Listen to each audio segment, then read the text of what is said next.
اگر اگلے الیکشن میں آپ بھی الیکشن لڑ رہے ہیں, بلاول صاحب بھی الیکشن لڑ رہے ہیں, فرض کریں کہ آپ کی پارٹی کو اتنی سیٹیں مل جاتی ہیں کہ آپ کسی کولیشن گورنمنٹ میں آ جاتے ہیں یا آپ کو سمپل میجورٹی مل جاتی ہے, آپ گورنمنٹ میں آ جاتے ہیں, تو پرائم منسٹر کون ہوگا؟ لیکن یہ تو ابھی وقت سے پہلے کرنے کی بات ہے. 172 میں نہیں سمجھتا کوئی بھی پارٹی سنگولرلی لے سکتی ہے. 172 از دا نمبر. اب آپ دیکھیں کہ نہ پی ایم ایل این لے سکتی ہے, نہ مولانا صاحب لے سکتے ہیں, نہ کوئی اور پارٹی لے سکتی ہے, نہ ہم لے سکتے ہیں. تو 172 از اے لانگ وے اہیڈ. تو اس کا مطلب ایک بہت ہی لولی لنگڑی کمزور حکومت ہوگی. فی الحال تو دیکھیں نا, ڈیموکریسی کو دوبارہ اپنے آپ کو ایوالو کرنا ہے. لیکن ڈیموکریسی تو کمزور ہو گئی ہے بہت. ابھی کمزور تو کافی سالوں سے ہو گئی ہے.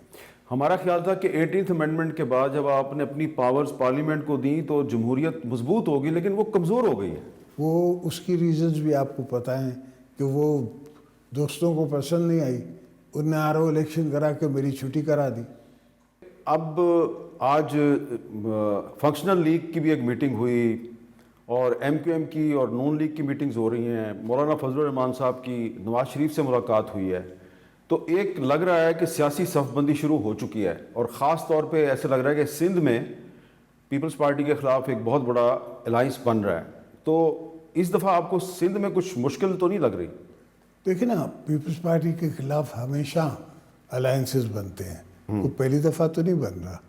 پچھلی دفعہ بھی الیکشن میں اسی فنکشنل لیگ نے الائنس بنا کے ہمارے خلاف مقابلہ کیا تھا. ایم کیو ایم پچھلی دفعہ بھی ہمارے ساتھ نہیں تھی, اب بھی نہیں ہے. پر انشاءاللہ میں آپ کو یقین دلاتا ہوں کہ پاکستان پیپلز پارٹی ان الیکشنز میں اچھا خاصا آپ کو سرپرائز دے گی. اچھا, سرپرائز اگر دے گی تو, کیونکہ میں نے پہلے بلاول صاحب کی کچھ کلپس آپ کے سامنے رن کیے, تو ایم کیو ایم جب آپ کے ساتھ آئی تھی پچھلے سال تو آپ نے کیا کہا تھا, ذرا وہ بھی سن لیتے ہیں. سنیں ذرا. ایم کیو ایم اور پیپلز پارٹی آئندہ بھی ساتھ چل سکیں گے؟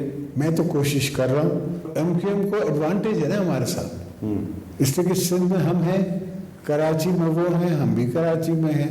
تو کل کو ان سے اور ہمارے مراسم بڑھ سکتے ہیں نا. اچھا, تو ان کا پولیٹیکل پروڈنس ہے کہ وہ پیپلز پارٹی کے ساتھ بیٹھ کے آئیں. اچھا, اس کے بعد پھر اس بات کو آپ نے ایک اور انداز میں بھی مزید اعتماد کے ساتھ بات کی.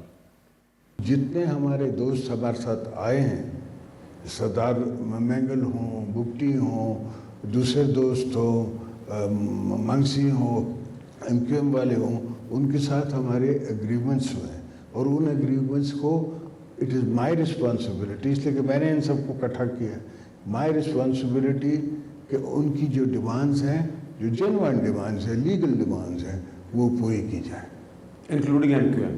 Including M Q M. اب یہ سوال ہے کہ پھر آپ نے جو ان کے ساتھ ایگریمنٹس کیے تو وہ تو بھاگ گئے آپ سے؟ نہیں, وہ تو اس دوران جو ان کے ایشوز تھے وہ ہم نے سالو کروائے پی ایم ایل این سے, دوسری منسٹری سے, کچھ ہماری منسٹریز میں تھے, ان کے پرابلمز ہم نے سالو کیے.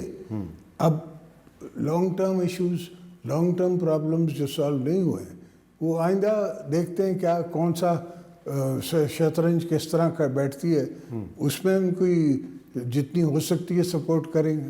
اسی لیے میں نے آپ سے پوچھا تھا کہ کیا پھر دوبارہ بھی وہی حکومت بنے گی جو اپریل 2022 کے بعد بنی تھی؟ بنے گی تو کلیکٹیو گورنمنٹ, اٹ کی ناٹ بی سنگولر.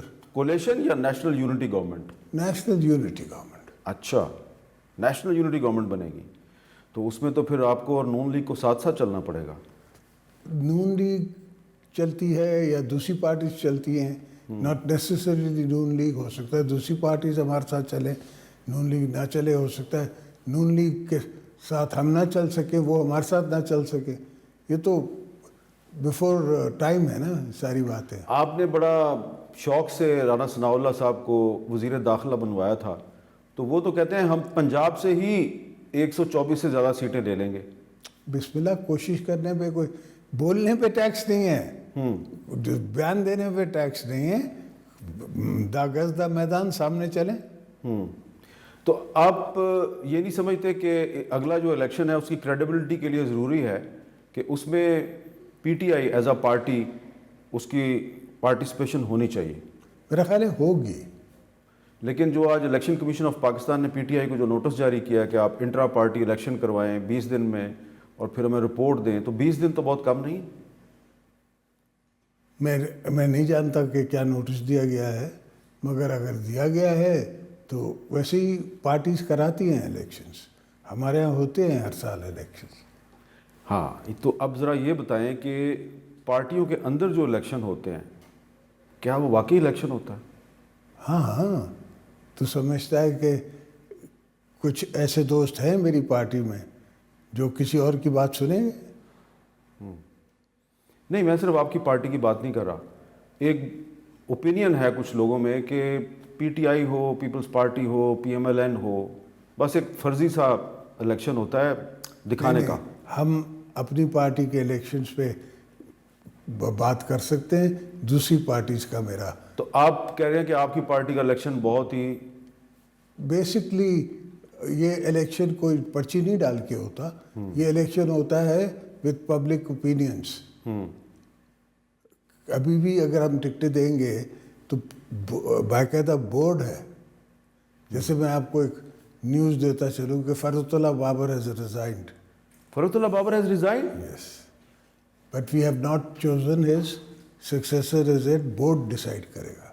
نہیں، وہ اسپوکس پرسن تھے پاکستان پیپلز پارٹی پارلیمنٹیرین کے، تو اب وہ پھر ٹرپل پی کے بن جائیں گے نا؟ ٹرپل کی کے بنے یا نہ بنے سیکرٹری جنرل تھے. اچھا، اسپوکس پرسن نہیں تھے، سیکرٹری جنرل تھے آپ کی پارٹی 4P کے. اچھا، تو وہ کیوں انہوں نے ریزائن دیا؟ ایج کا ایک حصہ ایسا آتا ہے جو بہت ایشوز آ جاتے ہیں. ابھی آپ جوان ہیں. ہاں، اچھا، اب میں ایک سوال کرنے لگا ہوں آپ سے. جب جنرل پاشا نے آپ کو پریشرائز کیا کہ فرحت اللہ بابر جو ہے یہ آپ کا اسپوکس پرسن ہے، اس کو نکالو، تو آپ نے انکار کیا کہ نہیں کیا؟